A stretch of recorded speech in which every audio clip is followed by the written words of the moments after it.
Good morning, everyone. We're going to call today Make a Difference Monday.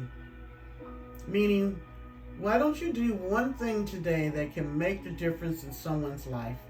Doesn't matter who, someone in your home, someone outside your home. It could possibly be yourself. So think about that. How can you make the difference in another person's life today? And it doesn't have to be a really big thing. It could be something small, like maybe your children have the chore of taking the trash out, but you took it out for them. Or maybe your husband normally drops the clothes off to the cleaners, but you did it for him. Maybe one of your co-workers is the one that buys lunch for everybody, or you bought lunch for them today, or you buy lunch for them today. It can be anything. Excuse me. I hope everyone had a wonderful weekend. I'm a person that is always thinking. I sometimes say, I wish I could just turn my brain off because it's always processing, it's always thinking, it's always got something going on. But then if it did that, I wouldn't be me. So I look at a lot of stuff, partially because that's the type of person I am. And then also for my profession, I like looking at documentaries. I like looking at things dealing with human behavior because I'm always trying to keep myself knowledgeable and abreast of what's going on. So this whole thing with Sean Diddy Combs has really been interesting to me because between that and you know how I like to maybe do a video too about our girl. And then I seen that when I showed y'all the video about that family, with whom I had never seen before until the other day. It kind of put a whole lot of things together for me. And when it comes to the state of affairs that a lot of our families, just people in general are in, I know we had issues prior to COVID, but it seems to me after COVID, it has just been off the chain crazy. Let me see a picture of the owl. Just crazy, crazy, crazy. And so, I first want to say, I hope nobody was offended that I wanted to do a women's group. And that's simply because I've dealt with a lot of women, and a lot of times women don't have a place to go. If they're married and they feel, it could be something as simple as, I stopped working at my job because I was pregnant. I want to be a stay-at-home mom, but I also want to finish my career. That feeling of being torn between the two. That's not something a man always has to deal with. Or the fact that getting older, it's a different process as a woman gets older than a man getting older. Or a young person who's just confused about which way they want to go with their life. Do I need to make the major decisions when I'm 21, or do I have time to wait? It could be a multitude of things. Those are just some things I'm throwing out there. I'm very happy that some people are interested, and I don't know how many people might do it. What I am going to do is do on my community wall, I'm going to leave an email address. And so for those who want to participate in it, just email me saying, yeah, I do, blah, blah, blah, whatever. And we're going to start in January, and I'll send a Zoom link to that email to you. I'll mention it prior to a few days, letting you all know. And then I'll send you a link to that Zoom. And then you'll just Zoom in and we'll just see how it goes,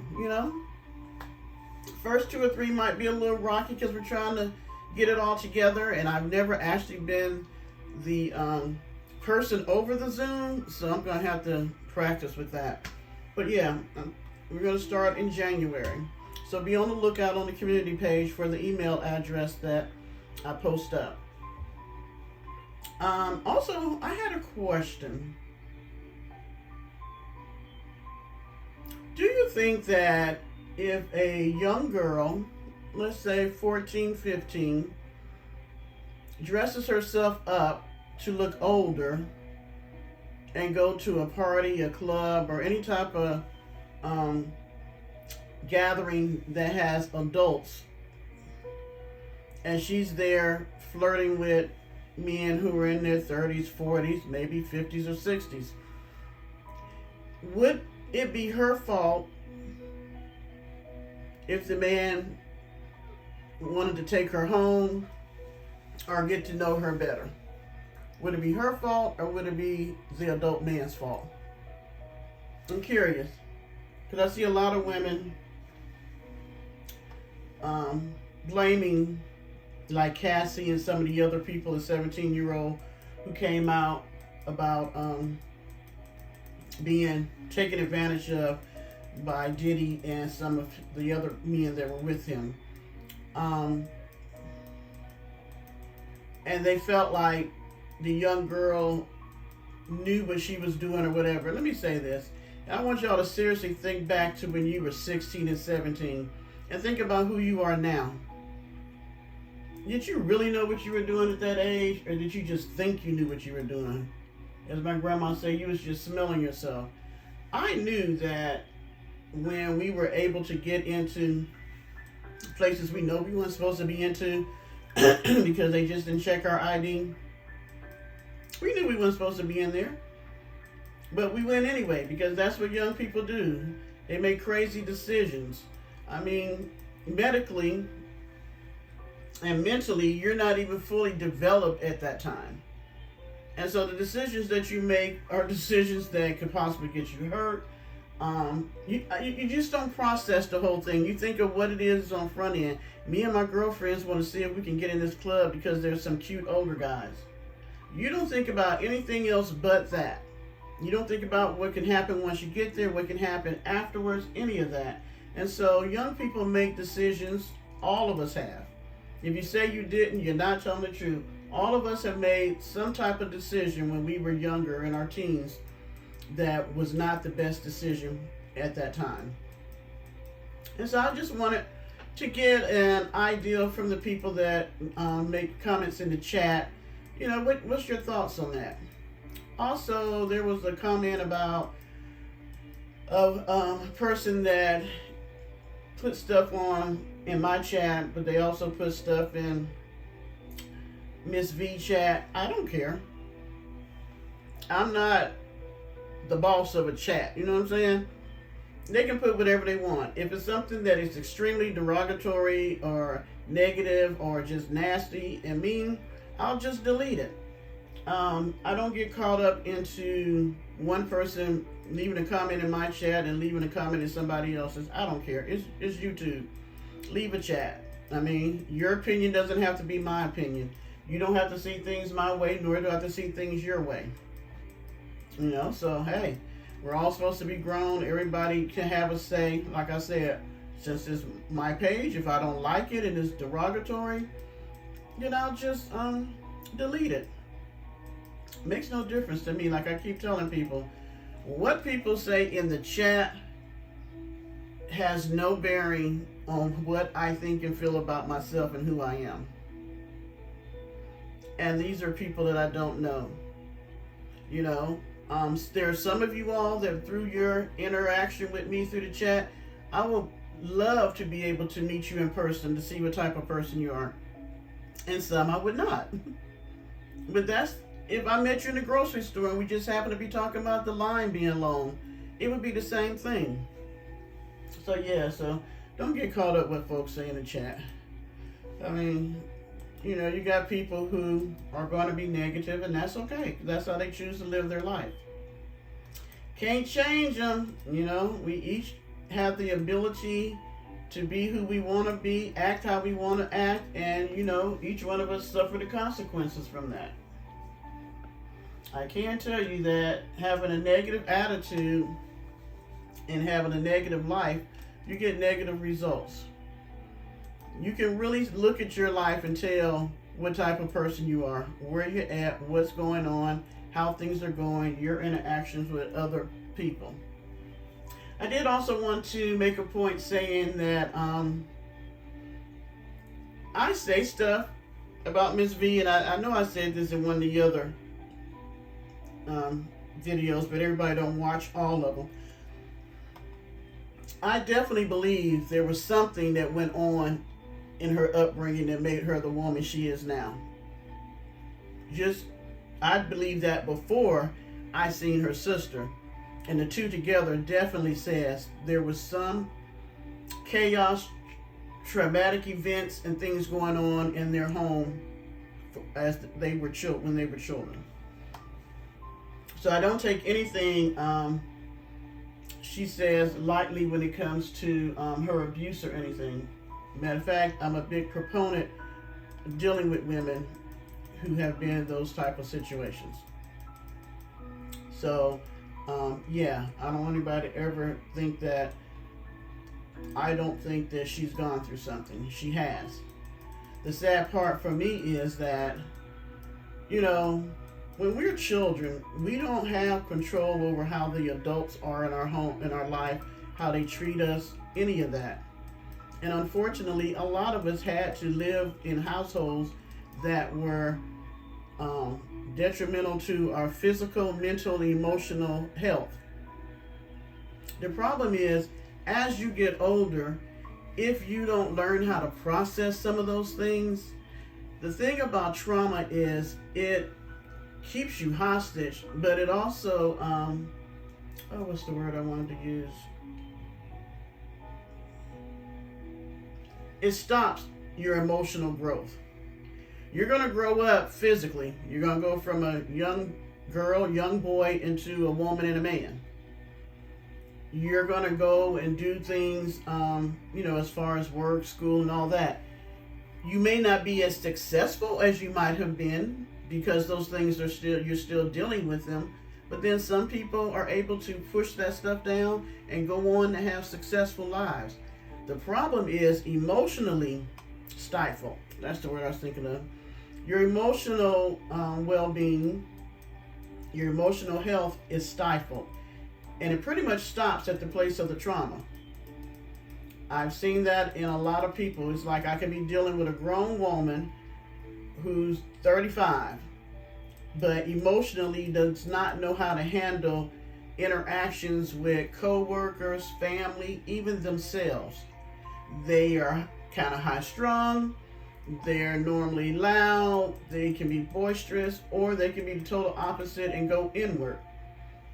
It stops you because you were not able to grow past your trauma.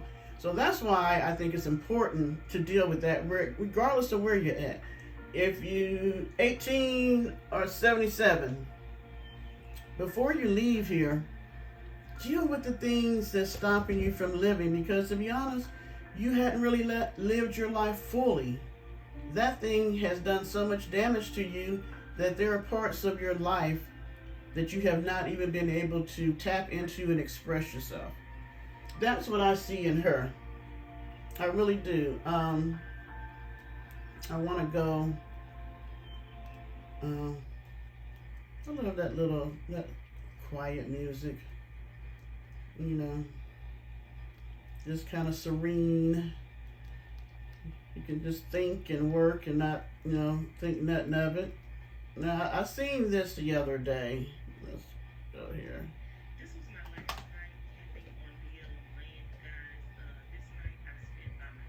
This is her last night camping on BML land. And the wind is so high, I don't know if she should have had a fire. Good thing there's nothing around there.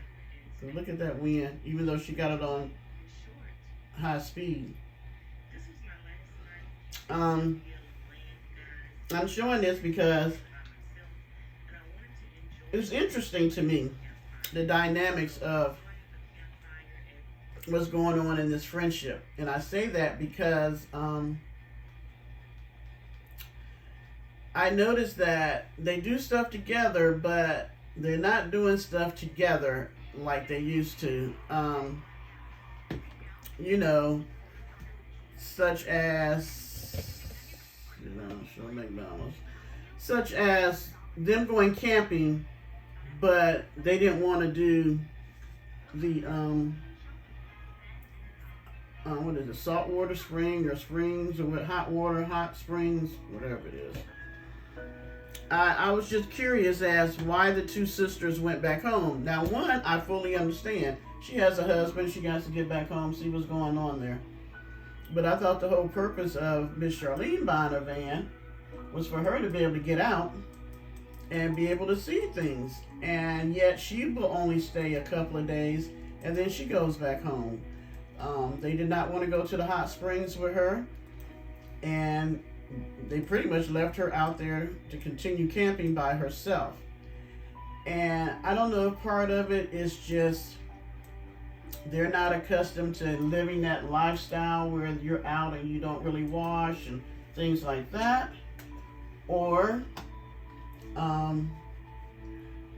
when you haven't dealt with your trauma, you can try to have friends and be as nice as you possibly can. But the thing is, somewhere along the way, you mess it up because, like with her, and it's in everybody, but like with her, she goes through these cycles of depression.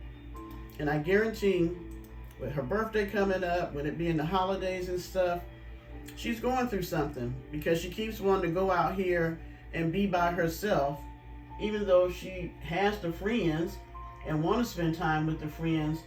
Her being with friends actually exhausts her because she's not getting to be her real self. She has to be that happy-go-lucky, up, joke, when really, if she really learned who she was, she could be who she is around them. They might even like that version of herself better than the one that's always got to tell a joke, always picking, always, acting the way that she acts. But, yeah, you can tell that she's going through something. And so I noticed that at least she's aware enough to know that I need to have some time by myself versus messing up this relationship. And then also, I think it's just tasking on the other side. You want companionship, you want friendship, but do you want it in your house 24/7? You know what I mean? Because she's a bit much to have. That whole hype thing that she be doing, that's a lot. It's a lot of energy that she puts out. And the thing is, her energy isn't positive. I'm saying, you ever been around a person that they are just a nice person? It's just their aura.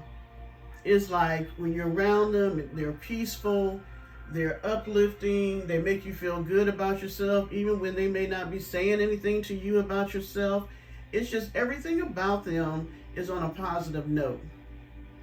Then you can be around somebody who's the total opposite, and when you leave them, you're physically tired. You're drained. I remember when I was married. Yes, I was married at one time, 18 years. And me and my ex had went to a grocery store after a Bible study, and we ran into another couple that goes to our church, or went to our church. And so they had just had an argument. And we ran into them. You know how you run into somebody, you can tell something going on? And so we were just going to go get our stuff and keep on. We talked to them for a few minutes. And when we got back in the car, we both were saying, wow. Because by the time we left the store, we were arguing. And we couldn't understand what the heck we was arguing about. So like I said, we got back to the car, we were like, what the heck just happened? What is wrong with us? Why are we mad at each other? And it was all because of that spirit that was on them, pretty much jumped off of them and gave us a little bit of it. And you just have to be mindful of who you're around, who's in your space, who's in your home. We don't think about it, but somebody that's very negative, they got some stuff going on, can change the whole atmosphere in your home if you're not careful. I'm very selective of who comes to my home. I'm very selective of who's in my presence, because I think I've mentioned that I'm trying to live the best version of myself up until I leave here. So in saying that, sometimes there are people who are literally draining, emotional vampires, and they want too much or want more than I can actually give. I reserve that for my clients, because I do know when I go into a session, if I'm not in a good space and I'm not, if I'm tired, hungry or anything like that's going on is going to affect my interaction with the client. Even if I'm not voicing it, it's just something that's going to come off of me that's probably going to maybe even rub them the wrong way. And the results we're trying to get to, they may not get to because of what I got going on with me. So I really try to make sure I have an even keel, a clean slate when I'm going into a counseling session. All right, y'all know I can talk. I'm just a blabbermouth. I come from a talking family, seriously. When we were younger, people would call our house and think we're having a party, and it was just me and my siblings, and there's only 4 of us. My poor brother, it was 3 girls and 1 boy. And yeah, he got some words in, but not a whole lot. That's why me and my sisters now, we can literally talk on the phone 4 to 6. I think the longest we went was 10 hours one time. Yeah. All right, guys. I hope you have a wonderful Make a Difference Monday. And I will check back in with you guys later. Bye. Oh, Parker says hi. He's asleep underneath my desk. Bye, guys.